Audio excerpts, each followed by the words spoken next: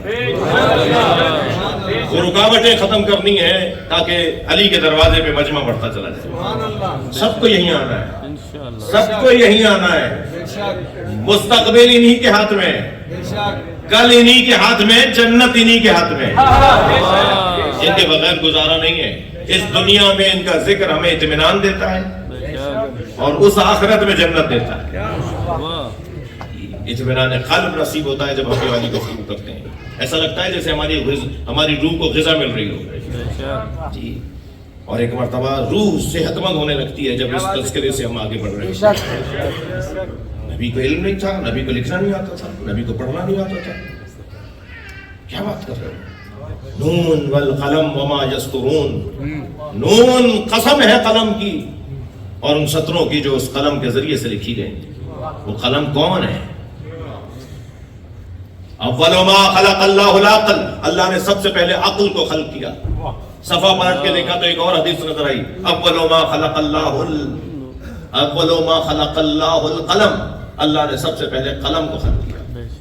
صفحہ پلٹا تو ایک اور حدیث نظر آئی, اول ما خلق اللہ نوری. سب سے پہلے اللہ نے مجھ مصطفیٰ کے نور کو بنایا. تو جو نور مصطفیٰ ہے وہی قلم ہے, وہی عقل ہے. ایک ہی وجود کے چند نام ہیں.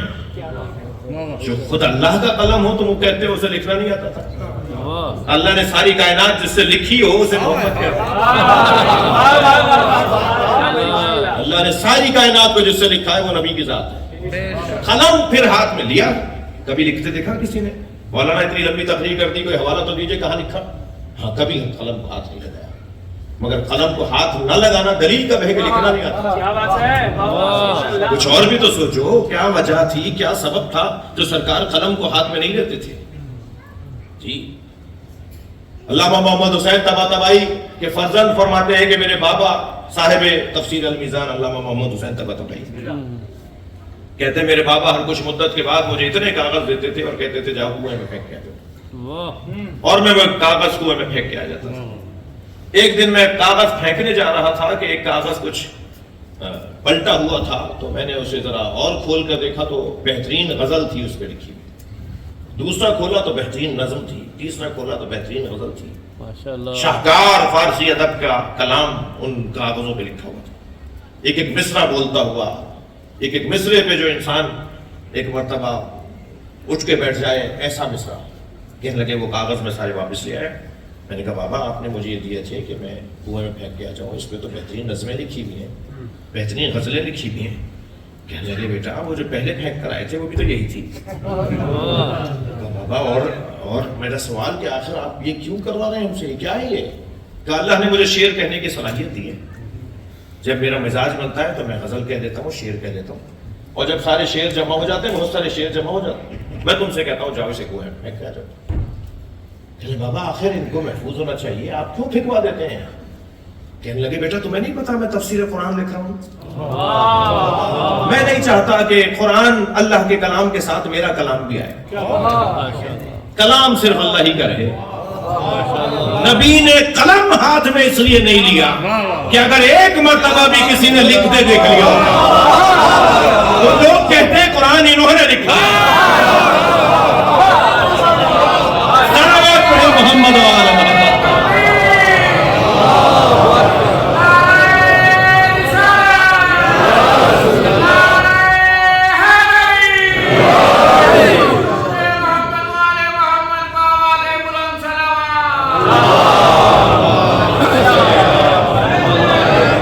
مجھے اندازہ ہو رہا ہے کہ بات میری لمبی ہوتی جا رہی ہے. خاص طور پہ میں ممنون احسان ہوں اپنے سید عالم دین کا مولانا عدیل صاحب قبلہ کا, جن کی توسط سے میں آپ کی زیارت کے لیے حاضر ہوا. اپنے نوجوان ساتھی کا کہ آج یہ توفیق حاصل ہو رہی ہے. بعد میں نہیں آئیے گا, آج ہی سن لیجیے مجھے. ایک سلوات پڑھیں ذرا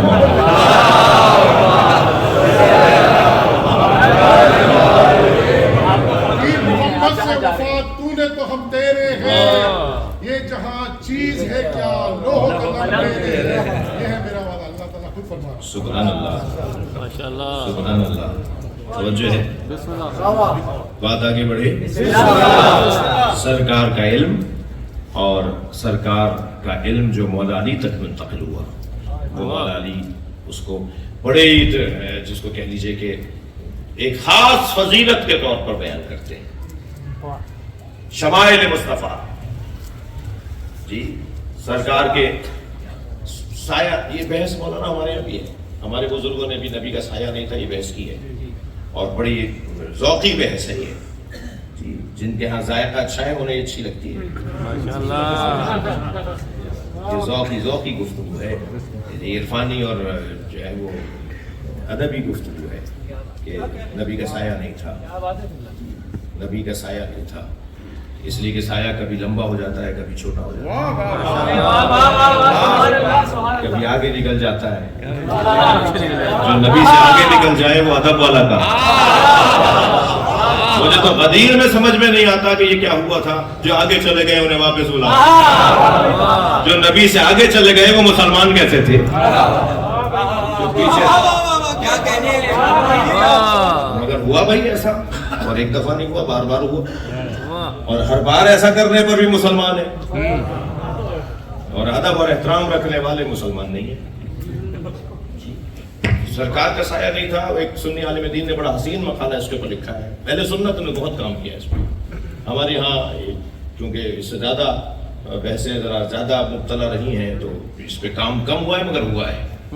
اہل سنت عالم دین کہتے ہیں کہ ان النبی ظل اللہ, نبی اللہ کا سایہ تھے, وَإِنَّ الظِّلَّ لَا ظِلَّ لَهُ, اور سائے کا سایہ نہیں. اور پھر اس کے اوپر گفتگو ہے کہ سایہ اندھیرا ہوتا ہے اور نور سے اندھیرا صادر نہیں ہوتا.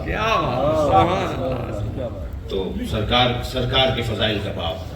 مگر میرے عزیزوں, میرے محترم سننے والوں, جو بحث ہے, جو گفتگو ہے, وہ یہ کہ نبی اکیلی ذات جنہیں پروردگار عالم نے ایسے سجا کر بھیجا اور ان کی سجاوٹ سے جوڑا ہے مولا علی کی سجاوٹ. انا وعلی من نور واحد, یعنی جب قصہ آگے بڑھے گا تو نبی سے علی, علی سے امام حسن, امام حسن سے امام حسین, امام حسین سے آگے بات بڑھے گی امام سجاد, اور بات امام صادق تک پہنچے گی, اور پھر کمال امام مہدی پہ جا کے ہوگا. اور امام حسین بھی جن کے لیے فرماتے ہوں کہ اگر میرے زمانے میں مہدی آ گئے ہوتے تو میں حسین مہدی کی خدمت کے لیے خود کو وقف کر دیتا. امام زمانہ بلند تر صلوات.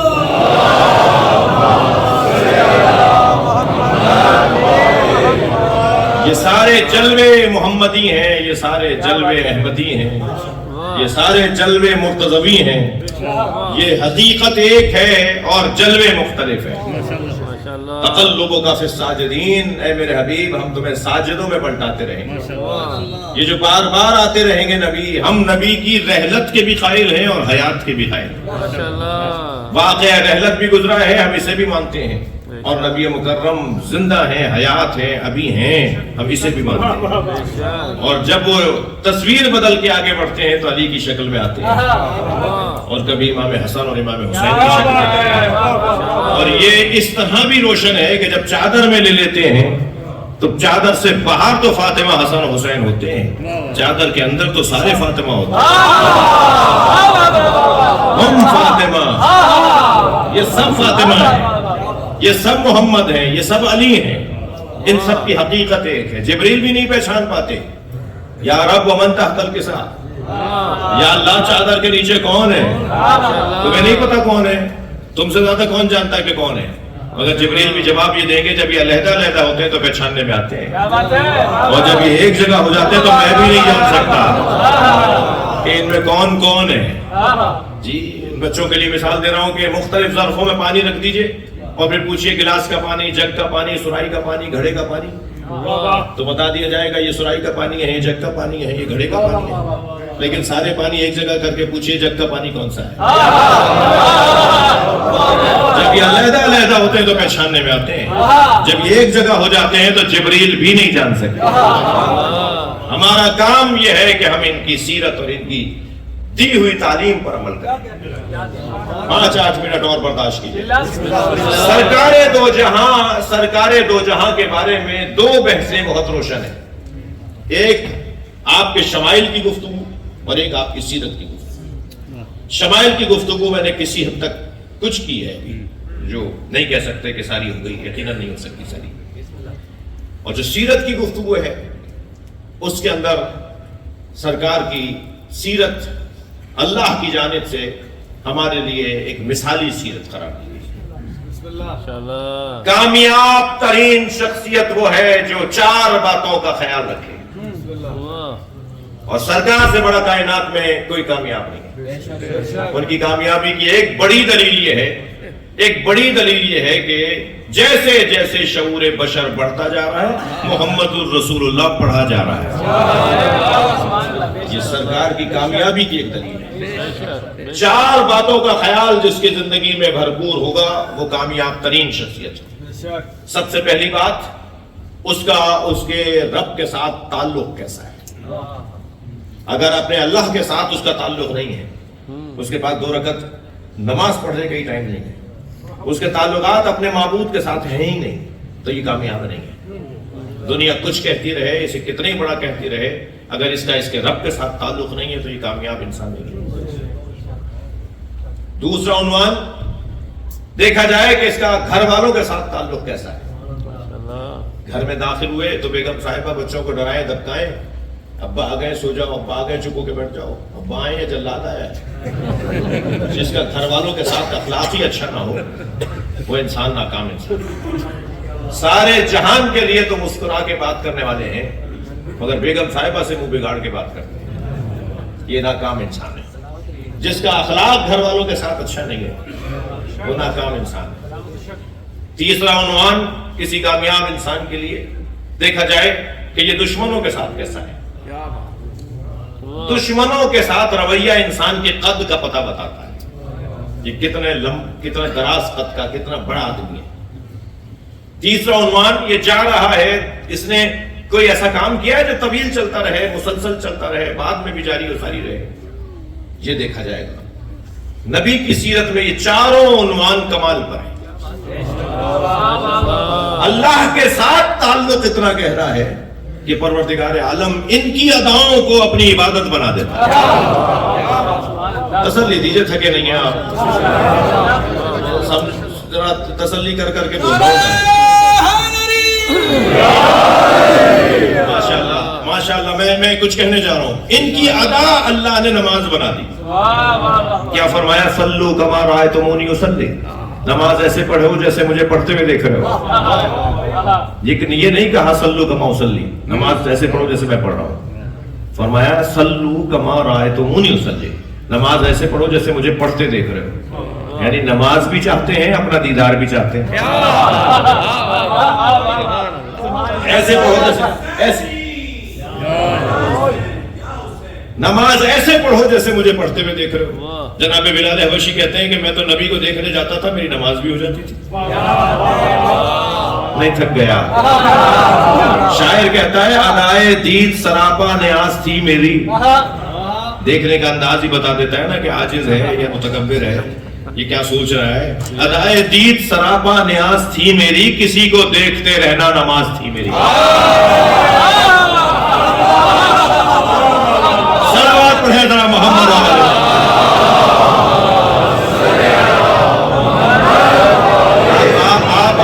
مجھے خوشی ہے کہ آپ میری باتوں سے تھک نہیں رہے, تو میرا دل کہہ رہا ہے ایک جملہ اور ہدیہ کر دو. صلو کما رأیتمونی اصلی, نماز ایسے پڑھو جیسے مجھے پڑھتے دیکھ رہے ہو. نبی نے نماز کیسے پڑھی؟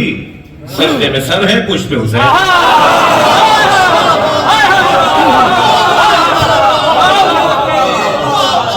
نماز پڑھو تو محبت حسین کے ساتھ, یہ ہے نبی کی نماز.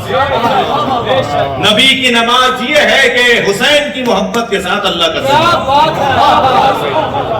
رب کے ساتھ کیسا تعلق ہے, یہ نبی کی سیرت کا حسین باب ہے. گھر والوں کے ساتھ تعلق کیسا ہے جی؟ بچے منتظر ہوتے ہیں کہ نانا کب آئیں گے جی, سیدہ منتظر ہوتی ہے بابا کب آئیں گے. اور سرکار بچوں کے ساتھ مکمل وہ وقت دیتے ہیں جو سرکار کسی اور کام اور کسی اور امر کے لیے قرار دیتے ہیں. بہت بڑا پیغام ہے تربیت اولاد کا. یہ بچے آپ کے ساتھ جو آئے ہوئے ہیں محفل میں، بڑی ذمہ داری ہے، یہ امانت الہیہ ہے ہمارے پاس. جن کے پاس نہیں ہے ان سے پوچھیں کہ کیا نہیں ہے ان کے پاس. جن کے پاس ہیں وہ قدر کریں ان معصوم چہروں اور پاک دل لوگوں کی. یہ امانت الہیہ ہے. نبی مکرم اپنے ان بچوں کے ساتھ مصروف رہتے ہیں. جی ایک دن کشتی لڑوائی دونوں بچوں سے. امام حسن امام حسین، آؤ بیٹا ذرا کشتی لڑ کے دکھاؤ. ابھی لڑنے کا لفظ بولا جاتا ہے نا کشتی میں، اس لیے بول رہا ہوں میں. محاورہ ہے ہی ہے، کوئی یہ نہیں کہ مولانا تو لڑائی کرواتی. میں اپنے سامعین کے مزاج کو بھی جانتا ہوں. وہ آئے تھے صاحب بڑے بن کے ایسے اتنی دیر تو انتظار کروایا، آخر میں آ کے انہوں نے خراب کر دیا. وہ امام حسن امام حسین کی لڑائی کروایا. بھائی محاورہ ہے یہ. سلوات پڑھے ذرا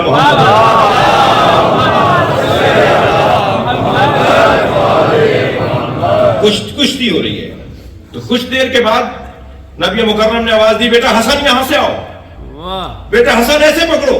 تو جناب زہرا نے فرمایا بابا آپ حسن کا ساتھ دے رہے ہیں، میرے حسین کا ساتھ نہیں دے رہے. فرمانے لگے بہت دیر سے جبریل حسین کا ساتھ دے رہے ہیں.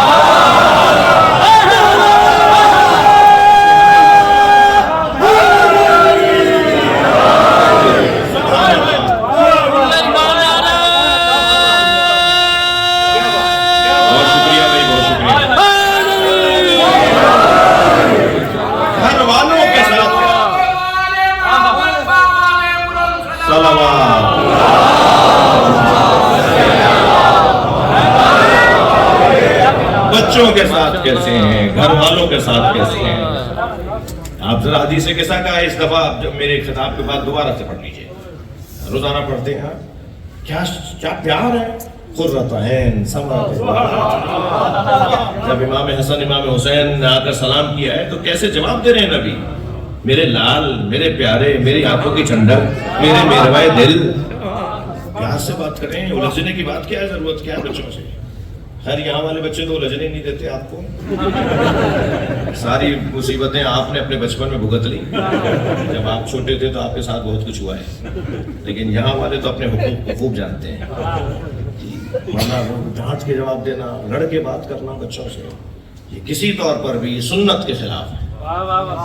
حتیٰ مدینے کے بچے یہ پریشان تھے اس بات پر کہ نبی ہمیں سلام نہیں کرنے دیتے، خود پہل کرتے. چلے وہ تو حسنین کی بات ہے نا، وہاں تو قصہ ہی خاص ہے، لیکن عام بچوں کو بھی نبی مکرم پہل نہیں کرنے دیتے. سارے مدینے کے بچے گلی کے پیچھے چھپ کے کھڑے ہو گئے، اور سرکار جب قریب آئے تو آواز دینا چاہ رہے تھے تو نبی نے دور سے آواز لگائی کہ وہ گلی میں چھپے کھڑے ہیں، ان پہ میرا سلام. وہاں بھی انہیں سلام کرنے نہیں دیا. گھر والوں کے ساتھ، بچوں کے ساتھ، بہنوں کے ساتھ، بھائیوں کے ساتھ، زوجہ کے ساتھ کیسا ہونا چاہیے. یہ نبی کی سیرت کا بڑا حسین باب ہے. میرا پسندیدہ مضمون ہے مگر میں جلدی گزر رہا ہوں. تیسرا عنوان دشمن کے ساتھ کیسے تھے. دشمن کے ساتھ کیسے تھے. میں انتہائی عاجزانہ مؤدبانہ دست بستہ اپنی قوم سے گزارش کر رہا ہوں کہ انتقام لینے اور بدلہ لینے کا جو اصطلاح ہے وہ اپنی لغت سے نکال. نبی کی سنت اور سیرت پہ عمل کرنے والوں سے بات ہو رہی ہے. سب سے بڑا انتقام یہ ہے کہ انتقام نہ لیا جائے، درگزر کر دیا جائے. نبی اپنے دشمنوں کے ساتھ کیسے ہیں.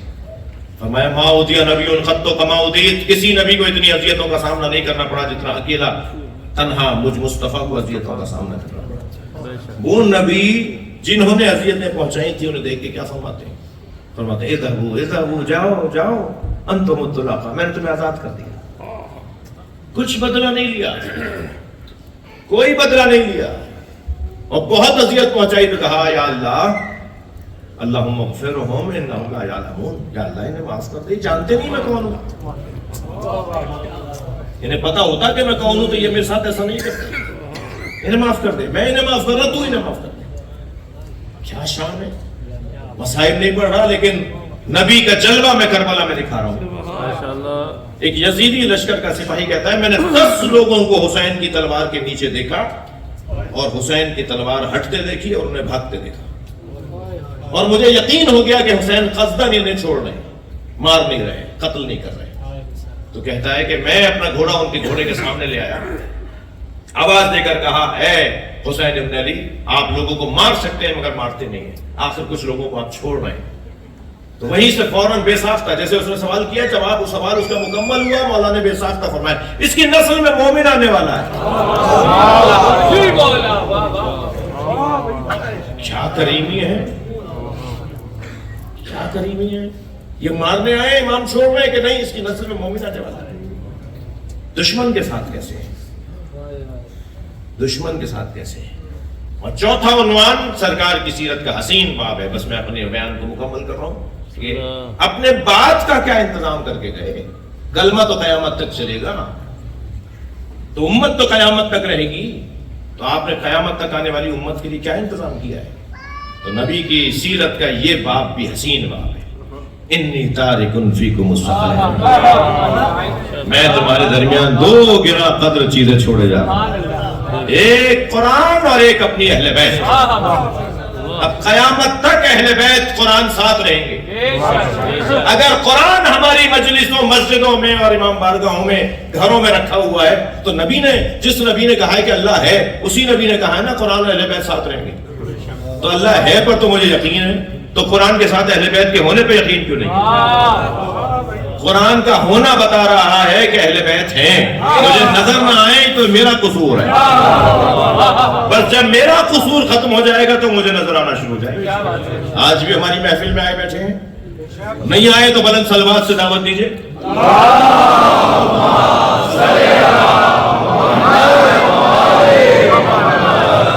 ہماری مجلسوں میں آتے ہیں، ہمارے درمیان ہیں، ہم انہیں پہچان نہیں رہے، یہی غیبت ہے.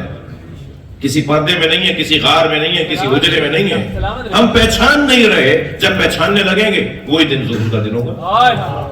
ہمارا امام، آخری جملے کہہ رہا ہوں، ہمارا امام حاضر ہے، ظاہر نہیں ہے. حاضر اور ہوتا ہے، ظاہر اور ہوتا ہے. سرکار 40 سال تک مکے میں حاضر تھے، ظاہر نہیں تھے. ہمارے امام حاضر ہیں، ہمارے درمیان ہیں، ظاہر نہیں ہے. جب ہم ان کو پہچان لگیں گے تو ظہور ہو جائے گا. اور اسی ظہور کے انتظام میں اور انتظار میں اور اہتمام میں ان محفلوں کا انعقاد ہے. وہ آ جائیں تاکہ ہم خود انہیں نبی کی مبارکباد دیں. مولا ہماری دعا کو قبول فرما. یہ جو ہاتھ تیری بارگاہ میں بلند ہے اللہ، امام کے صدقے میں، امام صادق، امام نبی مکرم کے صدقے میں، ان کے تصدق سے، ان کی برکت سے ان تمام حاجات مندوں کی حاجتوں کو پورا فرما.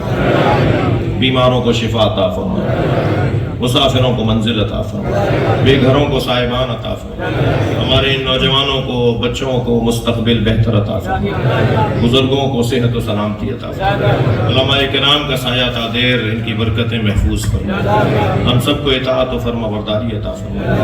امام زمانہ کے ظہور میں تعجیل فرما، تعجیل فرما، تعجیل فرما. دعاؤں کی قبولیت کے لیے، محفل کی قبولیت کے لیے، آپ سب کی حاجات کے لیے بلند تر صلوات.